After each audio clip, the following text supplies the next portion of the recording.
It's me. I'm back. It's me, Renee. I'm back. And yes, as you can see, this weekend is a new Comic Con.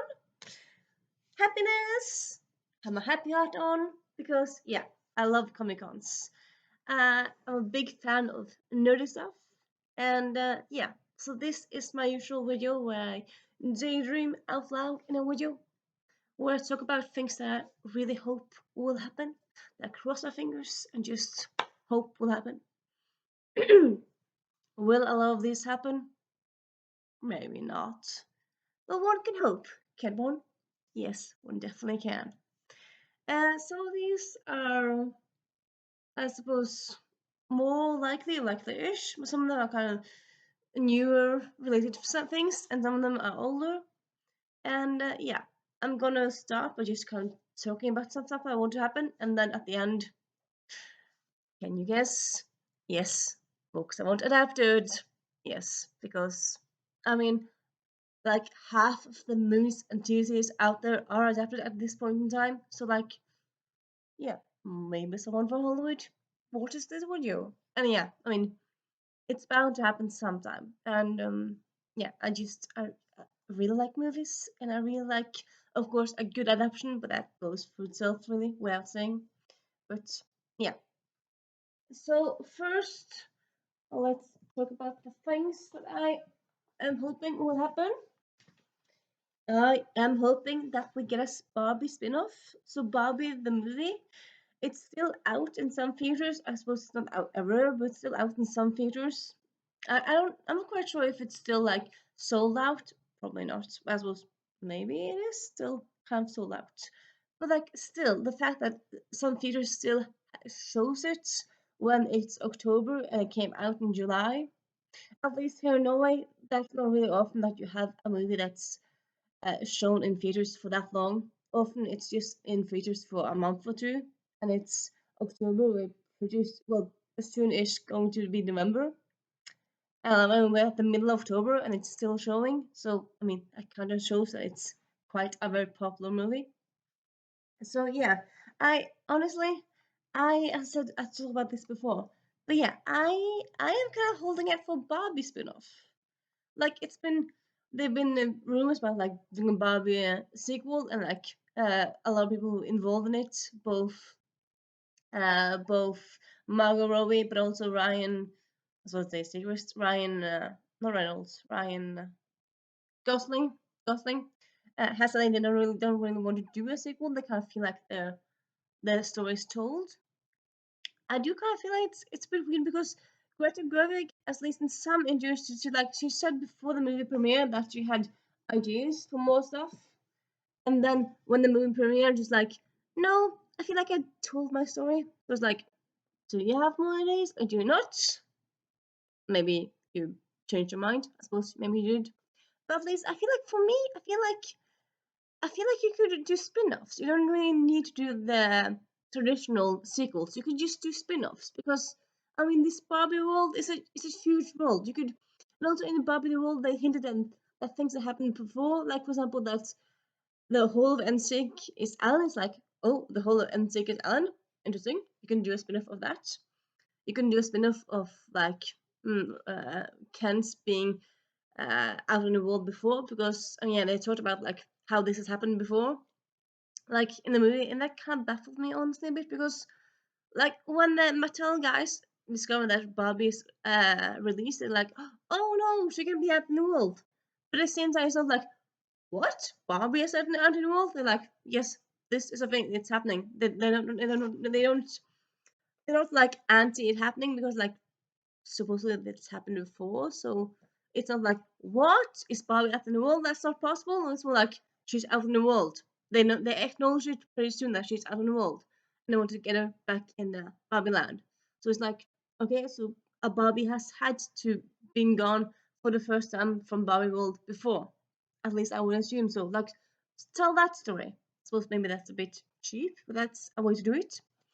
But as I also said in my other video that I did back in the summer, I kind of feel like you can easily do like spin-offs just kind of in different directions. You could have a spin-off with President Barbie. You can do a spin-off with a literature Barbie, a spin-off with Nobel Prize Barbie. You can like, yeah, use the same actors. Or I suppose you don't need to do it, but you could use the same actors, and you can tell a story of like, okay, so the Barbie person Barbie goes to the real world. She discovers like, okay, so being up in politics as a woman is not that easy as it is in Barbieland. Okay, we should change that. I mean, you could you could tell a story about these different aspects of life with Barbies, because that's kind of what they did in the movie with Barbie. Kind of told the story of the world and feminism and patriarchy through the lens of Barbie. And I feel like you can actually you can and then you kind of talk about the world in general, but like, you can easily just talk about being a woman in politics, being a woman in literature, being a woman author. Because I mean, we women we read quite a lot. We're all over the internet, but still it's kind of the men who are still earning the most money. And it's like people do like challenges of like reading just women for a year. It's like, how's that a challenge? I suppose for some people it's difficult for some reason to only read female authors for a year. I don't know, for me that would really not really be difficult, but I don't know, I'm not everyone else. But yeah, I feel like you can do so much with the Barbie universe. And I think some people might think like, well, Greta Gerwig, there's no one to come back. No, well, doesn't need to come back, because I feel like she's kind of established that you can do a lot within the Barbie universe, and she's established that Barbie's more than just have carbon it's all. It's just it could be so much. So I feel like you could, yeah, you could ask Tim Burton. I suppose why Tim Burton? Well, he's done doll stuff before. You could ask you could ask what's the name of the person again? You could ask oh my god, this is annoying. That woman. That woman, I know. You could the actor who plays Effie in the Hunger Games. This is annoying me. You know what? I'm gonna check it out. Because I know she directed a Pitch Perfect sequel, so she has directed before. Oh, this just annoys me. She has a name. Well, of course, everyone has a name. Duh. But like, what's her name? I need to go check it live for you guys. But yeah, Hunger Games. Blah de blah de blah. Blah de blah de blah. Blah de blah de blah.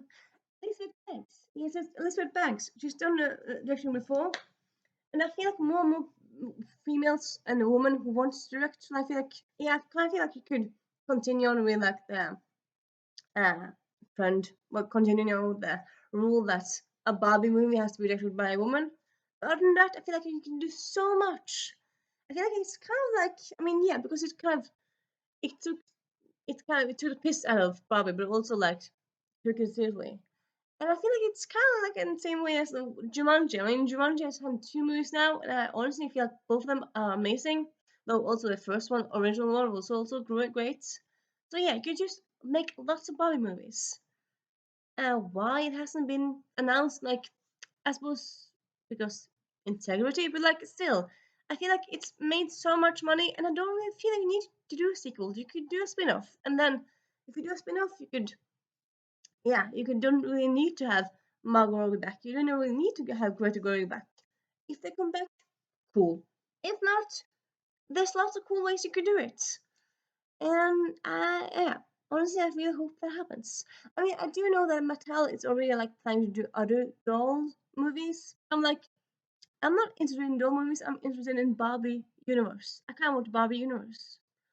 Or alternatively, if people don't want to do this, and I will, if I'm just kind of sitting here wanting this and no one else wants it, maybe no one else wants it. I'm not quite sure. Like I feel like maybe other people are satisfied with how it is and don't really want more. I'm not sure. But if you don't want more, well, you could also do more Barbie in a different way.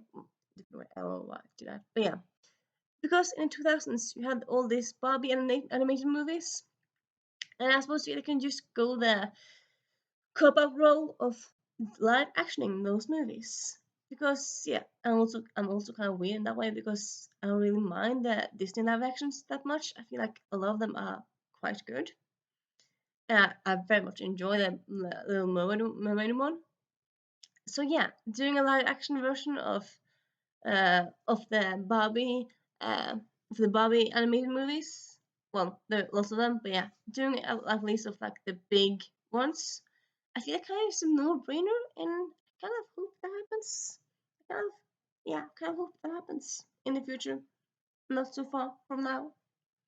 And then moving on, similar to that, I yeah, as I just said, I'm not really anti live action. I feel like live action often is a nice way of like honoring and also like yeah, or giving the story a new version to a new audience, but also I suppose also living up to or also like giving people nostalgia feels because I mean you do want the plot points from the original movie to be there, but of course you do want some things to change. You don't want it to be exactly the same. At least I don't. I wouldn't do that. I want it to be quite a bit different here and there. But yeah, one of the other movies from my childhood that I loved very much was well, was the Swan Princess. So Swan Princess was it was original trilogy, and then after a while I kind of saw that they like had like lots of direct to DVD sequels. But yeah, original was just a trilogy in the 90s. So the first one was based on the Swan Lake ballet, and then yeah, you kind of went on from there. But yeah, I love the story. I love the visuals in that one. I love the characters. And it just has that many great lines. Uh, like one of the main characters at one the beginning, she says like, one of the main characters says like, You're beautiful, so beautiful. I want to marry you. You're beautiful." And she says, "What else?" And she says, "What else?" And he says, "What else is there?" As in the only reason to marry her is because she's beautiful. So yeah, that's just a great line. And also out of that, you got like the line of, "You should write a book, How to Insult Woman in 5 syllables or less." And yeah, that was it's an amazing movie. I haven't rewatched it in a few years now, but yeah, it is quite good. I believe it's on Netflix at the moment. I think it might also be out on YouTube if you haven't seen it. Might be wrong in there. But yeah, it is available like to watch if you haven't seen it. It's definitely worth the watch. At least it is in my eyes. And I feel like yeah, if you did that story in live action, you expanded it a bit here and there, you change some stuff because I mean, as I said, I don't need stuff to be carbon copy, but like yeah, take like 60% from the original movie and then add a bit here and there. I think that's to me that's how I become happy with adaptations. Anyway, and yeah, so I hope that happens. And then there's also been some rumors, murmurings. Well, I suppose more or less for like forever, but like I feel like there's been more talk this last few 4 or 5 years about the Legally Blonde 3, a third Legally Blonde movie, and I kind of hope that that one gets more news. That I mean, it's that it moves forward. I mean, we do know here and there that again, people's name, Minna Kaling is writing the script, but we don't really know like how far she is in the script or whatnot.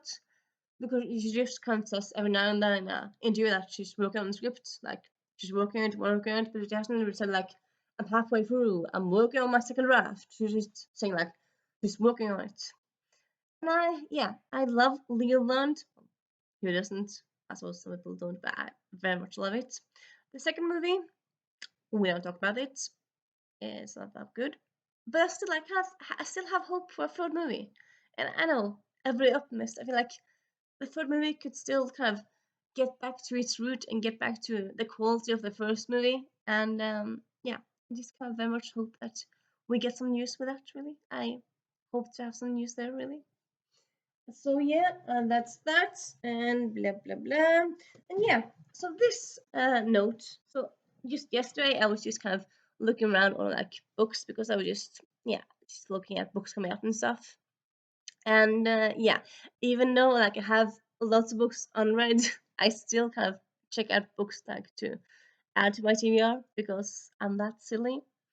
And yeah, so like during my kind of scrolling for like fun books on bookstgram or whatever, I found that actually 2020, I had not heard about this book at all. But yeah, it was actually a middle grade book about based around spies. I'm like, oh, spies, middle grade, so cool.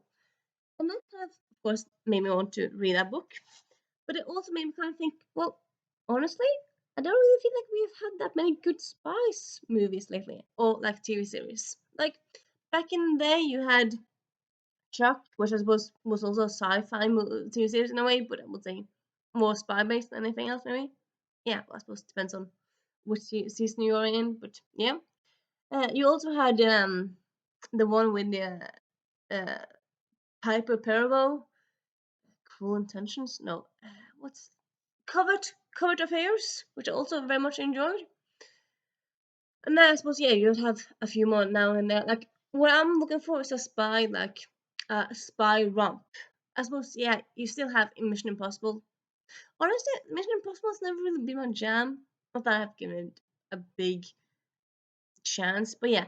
I suppose for me, I'm kind of like I'm into spy movies where it's like action, but also very funny. Like it can't just be action; it has to also be like yeah, 50% action, 50% funny. Kind of like Spy the movie with Melissa McCarthy. That one I love so much, so very much. And yeah, I hope we get more spy stuff, both movies but also TV series. Like do both. I suppose yeah, you have had Mission Impossible several years, like many years now. So I suppose spy movies still happen. But I feel like a spy TV series, I feel like that could be pretty cool to see. And yeah. I suppose I might be wrong here. Maybe there are some new spy movies, TV series out there that I just am sleeping on.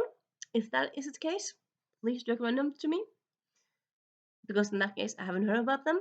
But yeah, I kind of hope that New York Comic Con kind of announces some spy stuff. I think that will be quite fun. Yes, my hat is falling off, but I'm not gonna take it off yet. Blah blah blah. Blah blah blah blah blah. I've done more of this except this last one. So yeah, so this is I kind of sequel hope. I hope comes becomes announced. So like when this movie was announced, they did the uh, capitalistic idiotic thing where they said like they had an interview and talked about like yeah we're gonna do many of these movies, and then like after the first movie came out they still talk about like yes we are gonna give a title for the second movie. It has a title. And yeah, every now and then the people involved in this say like, yeah, it's still happening. It's not dead. It's still happening. But we never get any real information. It's like, okay, so is it not happening, but you for some reason don't want to say it's not happening, or is it just happening very slowly? And like, why is nothing more happening? Like, is it that difficult to prioritize it? I don't know. I suppose it wasn't a huge, what's the word again? Success. But I don't really think it was a flop. Uh, and also, secondly, like recently, I kind of picked up a quiz game like in my cabin, and one of the questions was like, "What's the name of the first in this franchise?" And I'm like, "The first in this franchise? I mean, there is just the one." So it's like, "Excuse me, there is just one. There's no more in the franchise." I mean, right now, I mean, yeah, there are 10 more, but right now there are just it's just the one. The movie I'm talking about is Tintin. Yes, the Tintin movie from 2011. So yeah, it's been out like 10 years now. Well, it's actually been out like 11 years now. So quite a while. I mean, it's a stop motion animated movie. So in that way, and all the actors from the at least the first movie, and I suppose also all the characters are adults. So in that way, it's not like they have to do it sequel now because like or else the cast will grow old. It's not one of those things. But I just very much want more of this. I love this very much. I mean, you have Peter Jackson and Steven Spielberg. What's the word again? Communicating? No, cooperating, and it just made this amazing movie, and I very much enjoyed it. And I feel like yeah, I don't really feel like it was a flop. I don't feel like it was huge, as I said, huge success. But I don't feel like it was a flop. I feel like maybe I suppose maybe maybe what ends up happening is maybe they end up doing sequels, but then maybe they do sequels for like Netflix. But with me, like with me, I don't have to have like a sequel that goes to the cinema. I just kind of want a sequel. I just kind of want more. It doesn't really matter for me if it's cinema, a sequel, or in a streaming way. But still, I just kind of want more. Please, please give us more people. Peter Jackson, Steven Spielberg, please give us more. And yeah, so that is kind of my kind of bullet points. And now I have, as I said earlier, as always in these kinds of movies, books that I don't think I want. No, books that need to be adapted. That these aren't right now in talks to be adapted is a disgrace. It's it's a mystery of the world. Like what? I suppose yes. I mean, it could be that maybe some of these get announcements soon. Some of these are talked about, but just behind doors. But yeah, as of right now, none of these have like rumors attached to them. There's nothing attached to them, and that is honestly a disgrace. A disgrace. So yeah, sit back and enjoy. I suppose yeah, book recommendations. But of course, I'm recommending you all these books. But also yeah, just enjoy these book covers because I'm just going to show you the books mainly. So we have the Shambling Guide to New York City. This is an urban fantasy, adult urban fantasy. It's kind of like Buffy, but like if Buffy was in her 20s, 30s. And yeah, I don't know why it hasn't been adapted. It's a mystery to me. Comedy, mystery, also great characters, lots of different mythological beasts. I don't know why it's not been adapted. It's just weird. I mean, I suppose before in the old days, you could just kind of say like, it's fantasy, it's too expensive. A rings of power, anyone? I mean, lots of things are expensive, they still get uh, happening. So yeah, I don't buy that. Then we have this trilogy represented by the European title for the Monstrous Gentlewoman. This is a trilogy of uh, kind of retelling of Frankenstein, Dracula, those kinds of classics, but they kind of tells them from like a woman point of view, like a woman, the woman side characters in those stories. So it's both retelling, but also it's maybe more like a remix because it kind of it doesn't destroy the original stories, but it kind of adds to them. And yeah, I suppose this one it has monsters, vampires, but also it's set in 1800s. So I get that could be expensive, but still, like I mean, it's kind of bound. It's just kind of amazing story. So have it's perfect for adaptation, really. So yeah, then we have a easy sell, at least for me. I feel like it's the Death by trilogy. The first one being Death by Bikini, second one being Death by Latte, and the third one being Death by Denim. And this one actually, I didn't remember it before now, but yeah, it actually has some spice in it. But yeah, like the first book is all around it's kind of someone being dead and like a murder mystery thing, and then second and third book is more like a spy thing. And yeah, I mean it's set in modern day. There's murders, but like a modern day with no fantastical elements shouldn't be that expensive really. And yeah, honestly, it's just bound to be adapted. It's just perfect to be adapted. Come on, Hollywood. Come on, Hollywood. And then you have Dreadnought by April Daniels. First in the duology. There's been rumors of making a third book, but so far it's duology. It's the main character is trans. The main character also very soon becomes a superhero. So you have superhero things, but also queerness in it. And it's just an amazing story. Needs to be adapted. And also lately, I feel like people before people thought like a Comic-Con that's kind of just superheroes and fantastical things. But lately, Comic-Con has also become like a place for like I feel like fandoms where you have authors come to talk about books. We talk about romance books. They talk about mystery books. It's not just kind of fantasy, but it's more like fans of different stuff. Like it's more the bigger fandom, like fandom in like the bigger word of it, interpretation of it. So you also have some contemporary books. They have some earlier, but yeah, some more. So this one is The Fiancé Farce by Alexandra Belfer. It is um, a female love story. It is contemporary. It has some mystery to it, but mostly it's just kind of a great love story.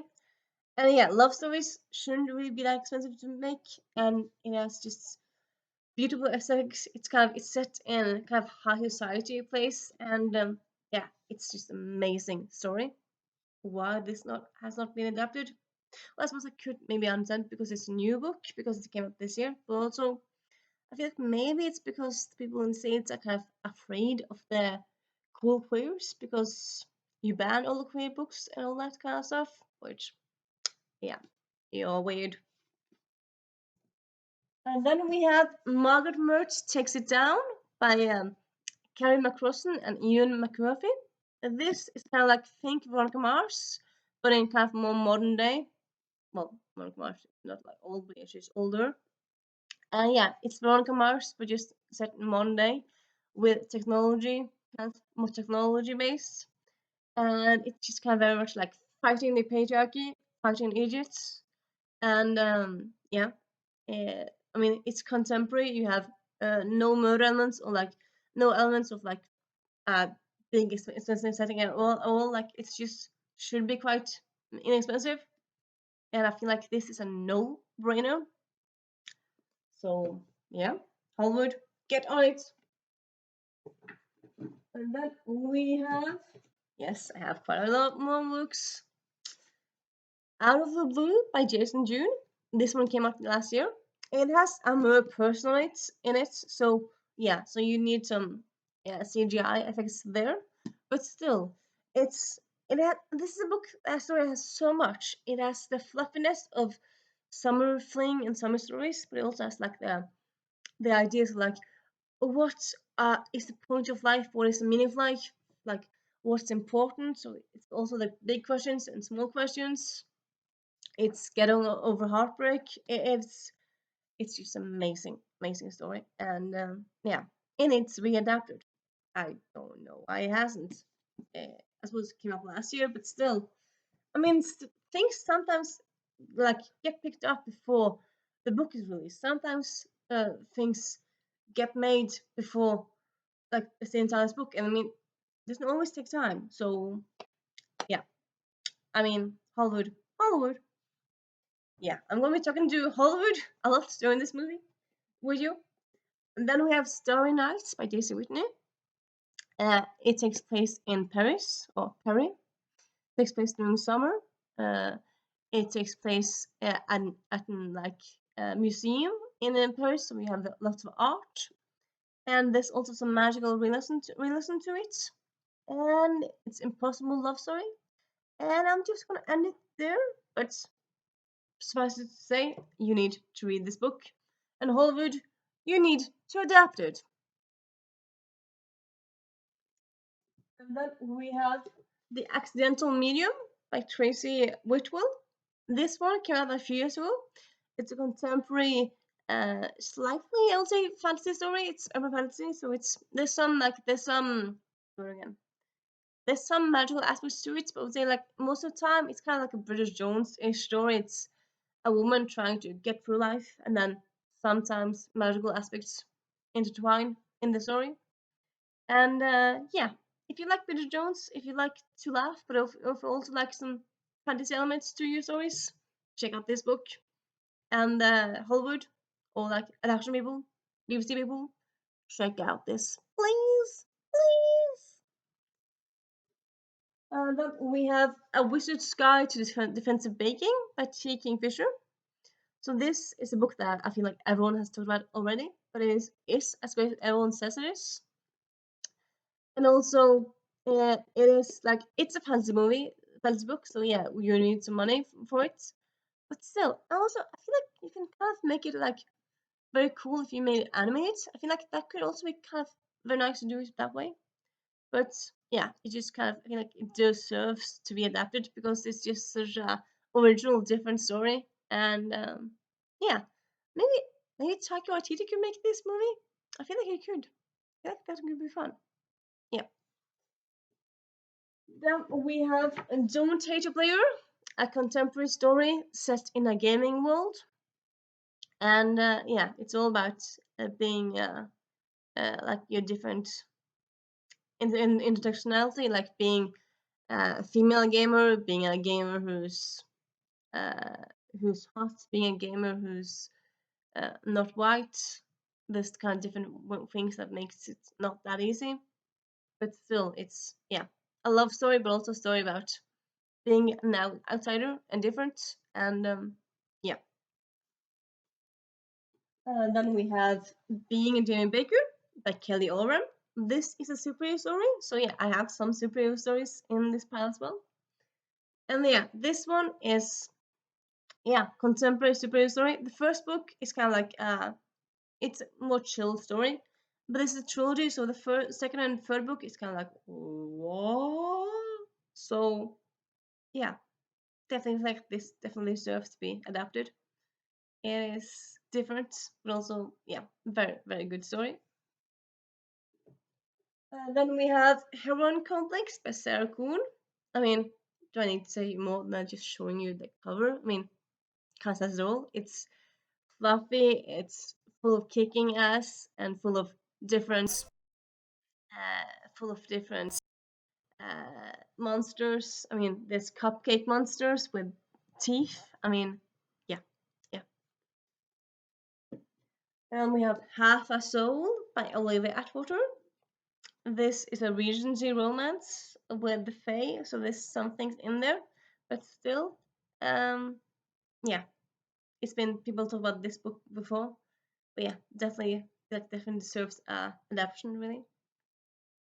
And then last but not least, we have The Last Adventure of Constance Verity, which is actually the first book, but it's called Last Adventure because reasons. Okay, so sorry. This book actually, it says like on the cover, like soon to be a major motion picture with Aquafina. I think like she's involved in it. I haven't heard anything new, and I think that was just kind of like in 20. Yeah, this one came out in last year, and I think there's been a few years since Aquafina like was attached to this.